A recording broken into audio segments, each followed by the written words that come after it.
loi de Hess. Bonjour, donc aujourd'hui on va parler de la loi de Hess. Donc ça va être une méthode qui va nous permettre de calculer la chaleur molaire d'une réaction en la décomposant en étapes intermédiaires. Donc on va utiliser des équations connues pour trouver la chaleur molaire d'une équation dont on ne connaît pas le résultat. On a ici la réaction de combustion du méthane. Donc, dans cette réaction-là, j'ai une mole de méthane qui réagit avec 2 moles de dioxygène pour donner une mole de gaz carbonique et 2 moles d'eau. J'ai vraiment ici, selon mon équation, 3 molécules qui vont interagir en même temps. La question, est-ce que c'est vraiment strictement le cas là, que je vais avoir 3 molécules qui vont interagir en même temps pour donner 3 moles de produit? Ben, pas nécessairement, hein, parce que en fait, la probabilité d'avoir une collision, c'est quand même déjà relativement rare là, à l'échelle des molécules, mais il y en a, hein, mais qu'il y ait 3 en même temps molécules qui se rentrent dedans, c'est moins probable. Okay, c'est moins probable. C'est pour ça que dans la vraie vie, puis je ne sais pas si c'est le cas exactement pour cette réaction-là, mais dans la vraie vie, ben, cette réaction-là ne va pas se produire d'un coup, mais elle va se produire par étapes. Et c'est l'ensemble de ces étapes-là qu'on va appeler le mécanisme de la réaction ou le mécanisme réactionnel. Bon, supposons, encore là, je ne dis pas que c'est les bonnes équations, mais supposons que j'en suggère un, le mécanisme pour ce procédé, pour cette réaction. Donc, je pourrais avoir, par exemple, une molécule qui est brisée, peu importe la raison, qui est brisée. Donc, elle va se briser en un carbone, un atome de carbone, et 2 molécules de dihydrogène. Hein, parce que le dihydrogène va avoir tendance à se mettre ensemble. L'hydrogène va avoir tendance de se mettre à 2. Ensuite, il pourra avoir une réaction, une deuxième réaction, qui prend le carbone et qui le fait interagir avec une molécule de dioxygène. Ça me donnerait du gaz carbonique. Et j'aurais une autre réaction pour laquelle, ben là, j'aurais une autre molécule de dioxygène qui, là, se briserait en deux atomes de dioxygène qui pourraient ensuite réagir. Donc, un atome de dioxygène pourrait réagir avec une molécule de H2 pour donner de l'eau. Donc, si je fais le total de ça, ben, je pourrais avoir, hein, ici, si je fais le total, on peut voir ici que le C, l'atome de carbone, mais comme je l'ai à la fois dans les produits et les réactifs, ben, je peux l'enlever. Même chose ici, en fait, si je veux faire la même affaire avec d'autres atomes, ben là, je vais être obligé de multiplier ici par 2 hein, mon équation ici, et je vais être capable d'éliminer certains atomes. Donc, par exemple, l'oxygène, le 2 qui est ici, je l'ai enlevé. Donc, la raison pour laquelle j'ai multiplié par 2, c'est justement pour avoir les bons coefficients stoichiométriques. Et je peux enlever aussi les H2. Donc, c'est 2 H2 qui est dans les produits, dans les réactifs. Et si je fais le calcul, maintenant, je regarde que j'ai CH4 plus 2 molécules de O2 qui vont donner une molécule de CO2 et 2 molécules d'eau. Donc, je fais le calcul et j'arrive bien à l'équation que j'ai obtenue. Donc, ce mécanisme-là pourrait être un mécanisme qui reproduit la réaction globale. Donc, ça, on va appeler ça ici une réaction globale. C'est une suite d'étapes qui nous a permis d'arriver à la réaction. Okay? Donc, c'est-à-dire la réaction globale, c'est le résultat d'une somme de petites étapes qu'on a réalisées avec moins de molécules. Ça nous amène ça à parler de la loi de Hess. Donc, on se souvient que lorsque qu'on peut considérer les variations d'enthalpie comme des réactifs ou des produits. Hein? C'est-à-dire que si on avait une réaction endothermique, à ce moment-là, on avait besoin d'énergie, donc on avait notre enthalpie, notre variation d'enthalpie qui était dans les réactifs, alors que si on avait une réaction exothermique, ben on a produit de la chaleur, donc on a une variation d'enthalpie qu'on peut écrire dans les produits.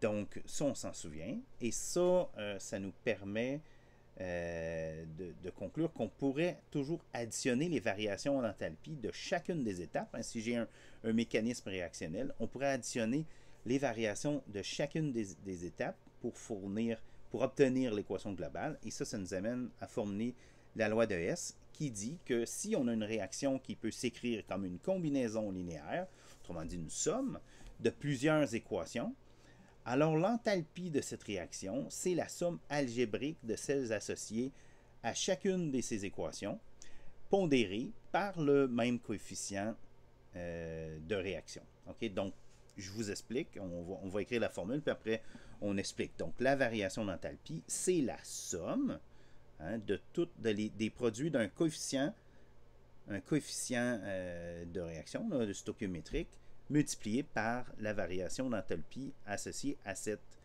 équation d'étape. Donc, voici un exemple. Okay? Donc, on veut établir la variation d'enthalpie de cette équation-là. Donc, j'ai du N2O4 plus du 2 fois du N2H4 qui vont me donner du 3 molécules de diazote plus 4 molécules d'eau. On a des équations qu'on connaît.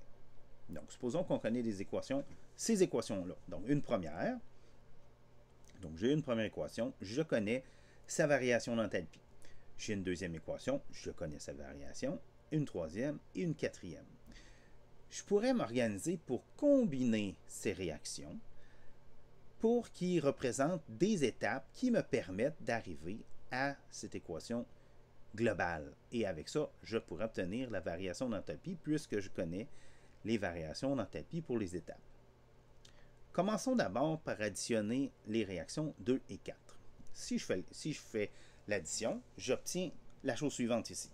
Donc, j'ai mon N2O4 qui est ici. Du côté des produits, j'ai du 2NO. 2NO2, il est ici. Et le 4, j'ai aussi du 2NO, il est ici. Et puis du H2, j'ai ici 4 fois. Et de l'autre côté, du N2 et des molécules d'eau 4 fois. Vous remarquerez que j'ai la même chose ici pour les réactifs et les produits. Donc, je peux le barrer et je vais mettre en évidence les molécules dont j'ai besoin pour ma réaction globale. Donc, à quelque part, il faut que j'arrive à faire disparaître celle-là et à faire apparaître les autres molécules qui n'apparaissent pas présentement en rouge. Deuxième étape, en fait, je vais rajouter une étape. Maintenant, je vois ici à l'équation 3 que j'ai du 2NH3 qui pas du 2NH3, mais j'ai du N2H4 dont j'ai besoin. Et ici, je l'ai besoin 2 fois dans mes réactifs. Donc, c'est pour ça qu'on a fait x2. Et pourquoi moins? C'est parce qu'on l'a du mauvais côté. Regardez. Ici, je l'ai dans les réactifs. Je veux la molécule dans les réactifs, mais ici, elle apparaît dans les produits. Donc, en inversant la réaction, je dois inverser aussi le signe de la variation d'enthalpie, mais je sais que je peux produire cette réaction-là dans le sens contraire, et à ce moment-là, je m'en sers comme équation ici. Donc, moins 2 fois l'équation 3, et là, vous voyez que j'ai rajouté ici mon 2NH4, N2H4, et j'ai du surplus. C'est sûr que j'ai du surplus. Là, je me suis ramassé avec du H2 en surplus. Mais ça, je peux le faire disparaître en rajoutant maintenant la première équation parce que ici, j'ai 3H2. Donc, si je multiplie 2 fois la première équation et que je l'additionne, à ce moment-là, vous verrez que j'ai des 6H2 qui vont s'éliminer de chaque côté, des 4NH3 qui s'éliminent aussi des deux côtés. Et tout ce qui me reste, c'est mon équation globale. Donc, cette séquence-là d'étapes, je peux l'ordonner de façon plus claire, là, parce que avec ma numérotation que j'ai là. Et calculer l'enthalpie maintenant qui est formée là, par chacune des étapes. Donc, autrement dit, ici, je prends ça, là, mon delta H, j'ai mon premier, Donc, la première équation, je l'ai utilisée 2 fois. Donc, je fais 2 fois plus 92,38 kJ par mol. La deuxième équation, je l'ai utilisée une fois, donc j'ai 1 fois la valeur. La troisième équation, je l'ai utilisée 2 fois, mais j'ai dû l'inverser. Donc, c'est pour ça que j'ai un signe moins, un signe négatif. Je l'inscris. Et la dernière équation, je l'ai mis une fois, donc l'équation 4, donc je le mets une fois, et celle-là était déjà négative.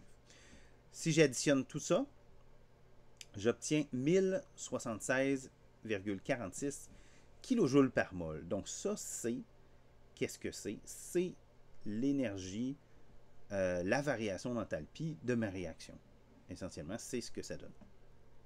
On peut visualiser là, notre mécanisme réactionnel à l'aide d'un diagramme d'enthalpie où là, il y a plusieurs étapes. Donc, je n'ai pas juste une énergie d'activation, j'en ai plusieurs et je n'ai pas qu'un niveau pour les produits. En fait, j'ai des résultats pour plusieurs étapes intermédiaires. Donc, par exemple, ici, si je passe d'un niveau d'enthalpie pour les réactifs, on a une première réaction, donc on a franchi une énergie d'activation.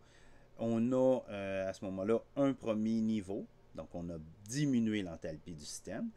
Pour faire une deuxième étape, là, il faudra franchir une autre énergie d'activation qui n'est pas nécessairement la même et qui va nous faire retomber sur un autre niveau d'enthalpie. Et puis là, on aura une autre réaction, une autre énergie d'activation. Et si on la franchit, il va nous permettre d'arriver à un autre niveau. Et finalement, on aurait une dernière ici qui nous permettrait d'arriver au produit. Donc, dans ce cas-là, ici, j'aurais, par exemple, l'enthalpie totale, donc la variation totale, qui, dans le fond, je pourrais partir des réactifs pour arriver au produit. J'aurais la variation d'enthalpie, mais si je le fais par étapes, j'additionne toutes ces composantes-là. Et là, je les additionne, ils vont dans le même sens, mais celle-là va dans le sens contraire parce qu'elle est négative par rapport aux autres. En fait, elle est positive, les autres sont négatives, je devrais dire. Le résultat, ça va donner la même que si je partais directement des réactifs pour aller au produit. Donc, en résumé, une réaction globale peut souvent se décomposer en étapes intermédiaires et on aura ce qu'on appelle un mécanisme réactionnel.